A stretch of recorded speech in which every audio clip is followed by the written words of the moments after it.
Hello everybody, this is Miss J and today we'll be reading a book called Fox by Margaret Wild.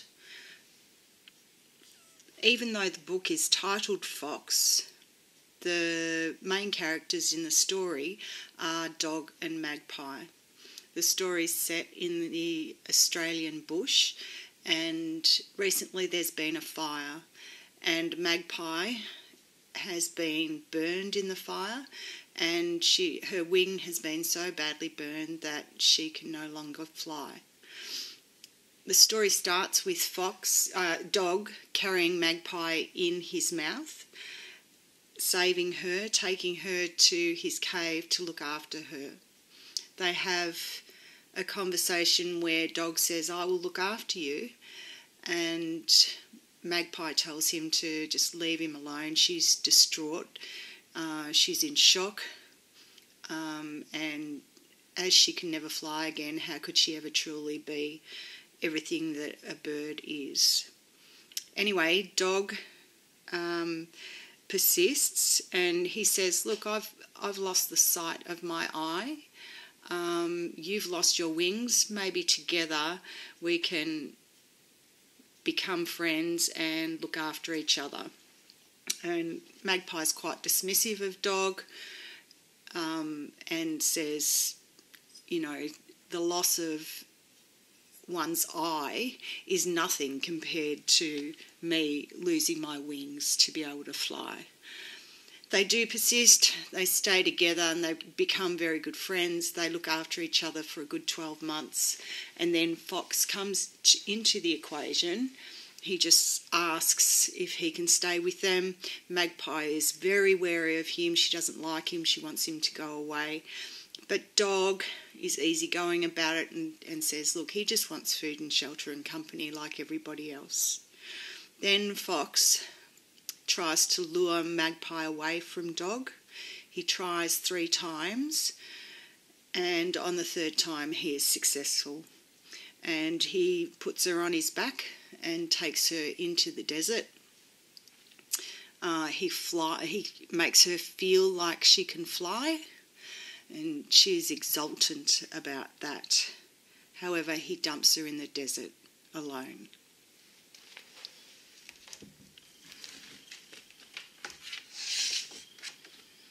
That's Dog with Magpie in his mouth. And you can see the Australian bush there. And there's all 3 characters, so Magpie and Dog and Fox. Through the charred forest, over hot ash runs Dog with a bird clamped in his big, gentle mouth. He takes her to his cave above the river and there he tries to tend her burnt wing. But Magpie does not want his help. "I will never again be able to fly," she whispers. "I know," says Dog. He is silent for a moment. Then he says, "I am blind in one eye, but life is still good." "An eye is nothing," says Magpie. "How would you feel if you couldn't run?" Dog does not answer. Magpie drags her body into the shadow of the rocks until she feels herself melting into the blackness. Days, perhaps a week later, she wakes with a rush of grief. Dog is waiting. He persuades her to go with him to the riverbank. "Hop on my back," he says. "Look into the water and tell me what you see." Sighing, Magpie does as he asks. Reflected in the water are clouds and sky and trees and something else. "I see a strange new creature," she says. "That is us," says Dog. "Now hold on tight."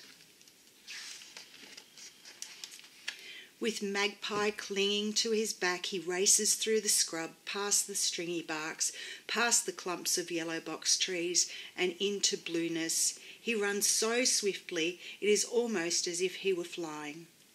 Magpie feels the wind streaming through her feathers, and she rejoices. "Fly, Dog, fly. I will be your missing eye, and you will be my wings." And so Dog runs with Magpie on his back every day through summer, through winter.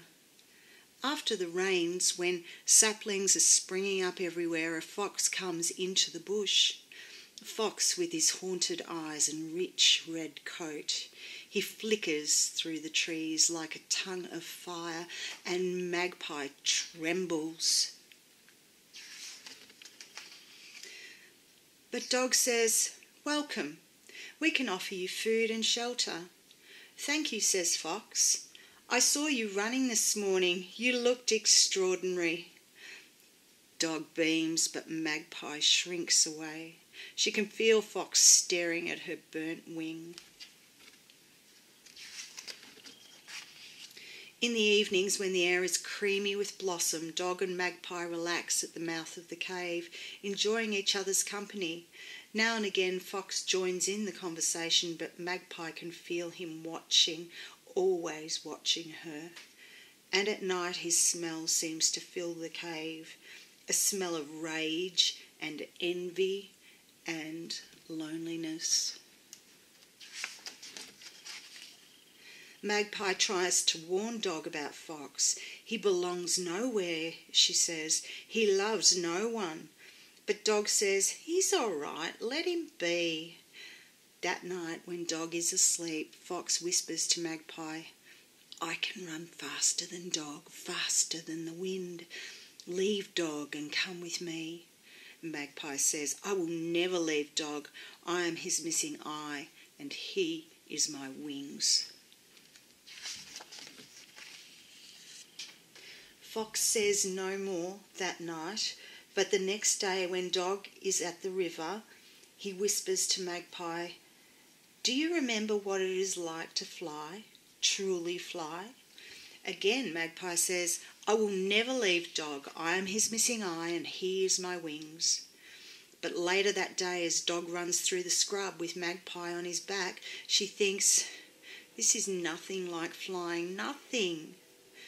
And when at dawn Fox whispers to her for the third time, she whispers back, "I am ready."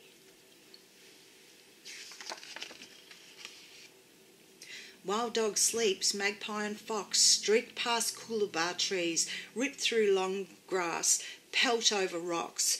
Fox runs so fast that his feet scarcely touch the ground, and Magpie exults. "At last I'm flying, really flying."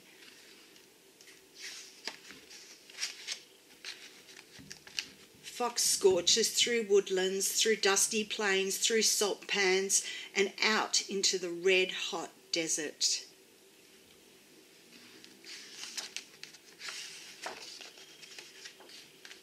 He stops, scarcely panting. There is silence between them.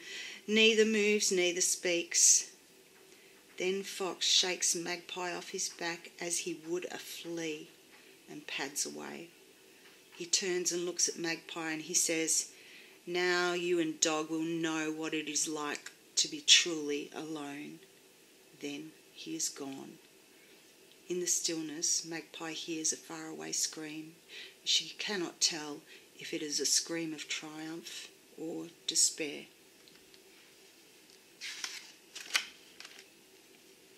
Magpie huddles, a scruff of feathers adrift in heat. She can feel herself burning into nothingness. It would be so easy just to die here in the desert.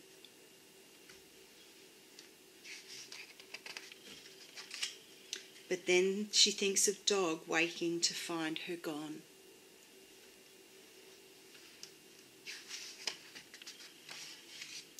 Slowly, jiggity hop, she begins the long journey home.